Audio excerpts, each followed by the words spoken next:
Hi guys! I have a date today with my best friend Flynn here at Baked by Trimy in Banawe.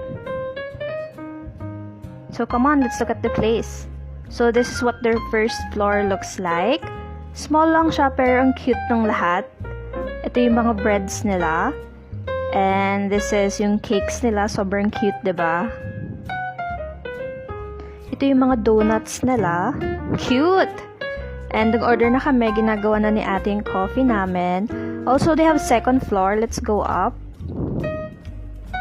And ito yung second floor nila.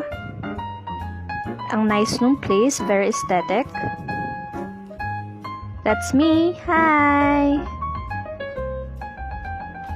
Ito pa yung isang view ng place. Super simple lang. Ang sarap mag-video. And picture ng place kasi ang cute.